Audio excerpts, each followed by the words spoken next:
கடகராசி. கடகராசி நேயர்களுக்கு இந்த ஜூலை மாசத்துல எப்படி இருக்குன்னு பாருங்க. உங்க கடகராசியில இருக்கக்கூடிய சந்திரன் உங்களுக்கு பக்கத்துல தான் இருக்காரு. கடகராசியில இருக்க சூரியன் உங்களுக்கு பக்கத்துல எங்க இருக்காரு?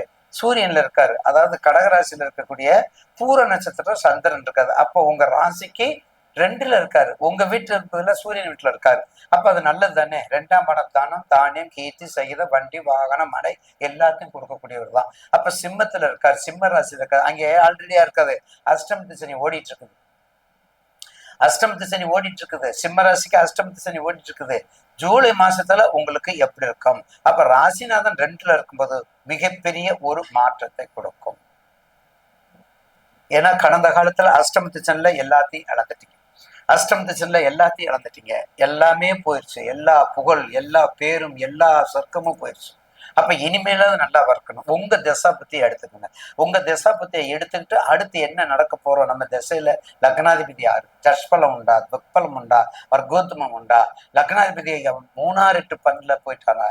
தயவு செய்து லக்னாதிபதி ஒரு மனிதனுடைய ஒரு ஜனன ஜாதகத்துல, ஒரு நேயனுடைய ஜனன ஜாதகத்துல லக்னாதிபதி மட்டும் நல்லா இருக்கணுங்க.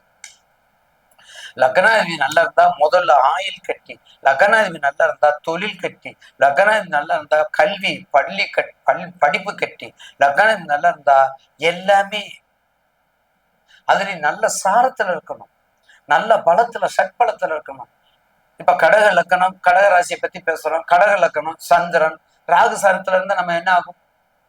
அப்ப ராகு சாரத்துல இருந்தா சிக்கல் தானே. அது ராகு சாரத்துல கும்பராசியில சதைத்துல இருந்தா என்ன ஆகும்? அதனாலதான் கடக லக்கணம் கும்பராசி, கடகராசி, கடக லக்கணம் கடகராசி, கும்ப லக்கணம் கும்பராசி, மகர லக்கணம் மகர ராசி நான் ஒண்ணு சேர்க்கறது இல்லை. ஏன்னா அது பூராமே அந்த வக்கரம் மாதிரி தான். வக்கரம் தான் தன்னுடைய நிலையை மாறி தலகில ஆக்கி விட்டுரும். அந்த சந்திரனும் ராகுவும் சந்திரனும் கேதுவும். அதனாலதான் எல்லாமே அந்த பேசிக்கல நம்ம முன்னோர்கள் நமக்கு கொடுத்துருக்காங்க. இப்படித்தான் இருக்கணும். அப்ப அட்டமாதிபதி சாரம், கடகராசியை பத்தி பேசுறோம், கடக லக்கணத்தை பத்தி பேசுறோம். அப்ப அட்டமாதி சாரம் என்ன ஆகும்? அவனை தலைமையில ஆக்கி விட்டுரும். அப்போதுதான் துர்மரணம் ஏற்பதற்கான வாய்ப்புகள் அதிகம்.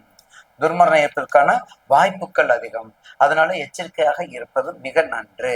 ஆகவே கடகராசி நேயர்களுக்கு இப்போது காலரை தூக்கி விட்டுக்கிட்டு நீங்க எந்த வேலையும் செய்யலாம், தைரியமா செய்யலாம். வராகமூர்த்தியை வழிபடுங்க. புதனுடைய கபாலீஸ்வரர் கோயில் போங்க, திருவன்காட் போங்க, அகரமூர்த்தி கபாலமூர்த்தி அகரமூர்த்தியை வழிபடுங்க.